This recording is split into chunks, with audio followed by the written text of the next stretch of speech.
Welcome. I am Jessica Pugel. On behalf of my co-authors, we thank you for your interest in this poster. Given the time limit on these recordings, I encourage you to pause this video whenever you would like more time to read the slides.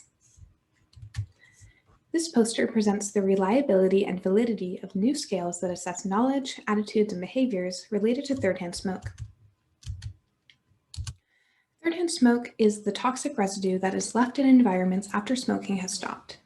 Exposure to third-hand smoke is especially dangerous for children, pets, and people with disabilities. Therefore, it's important for us to understand how people view third-hand smoke.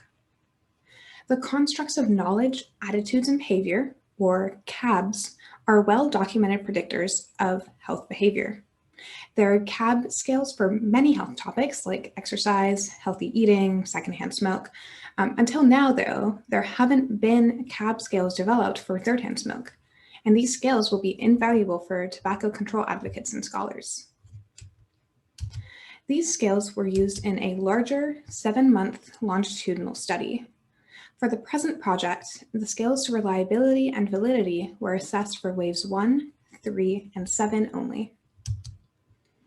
Participants were California adults with an interest in children, travel, pets, cars, apartments, or real estate, and were recruited via Facebook. These interests are the groups most at risk of third-hand smoke exposure. As you can see in the table, participants were mostly white, female, and with at least some college education.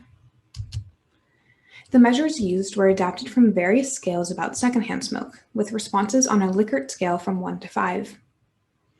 Tobacco scholars reviewed the questions to confirm that the questions indeed assessed knowledge, attitudes, and behaviors for third-hand smoke.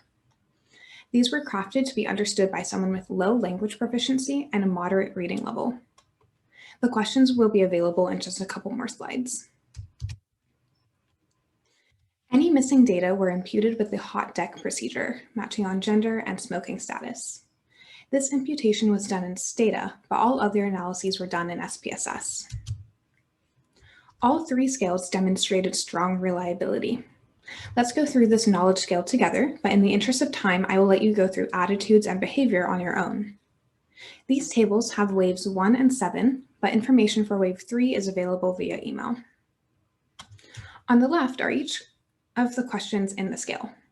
Factor loadings range from 0 to 1, with higher numbers indicating better mapping onto that factor. We see that all of the questions loaded well onto the knowledge factor. The eigenvalue is also high, as anything greater than 1.0 is considered acceptable. Cronbach's alpha ranges from 0 to 1, and the alphas for this scale were at about 0.9, which is considered excellent reliability. Here is the attitude scale, so you can pause now to review more closely. And here is behavior, so you can pause again for closer review. Convergent validity is when a scale score is correlated with something it is supposed to be related to.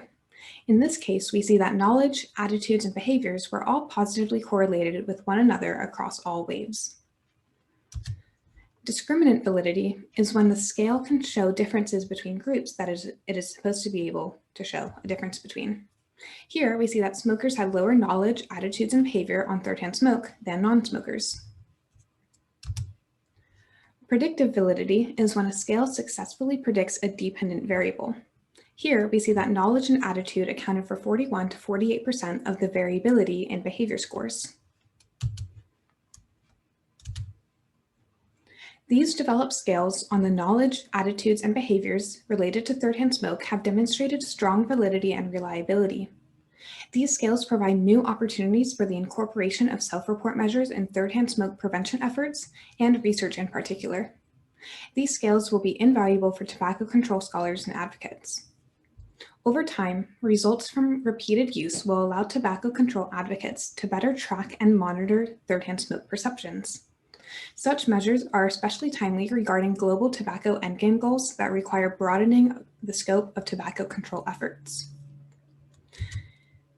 Here are our limitations and future directions. And thank you for listening to our virtual poster. If you would like to learn more about third-hand smoke, please visit our website or follow us on social media.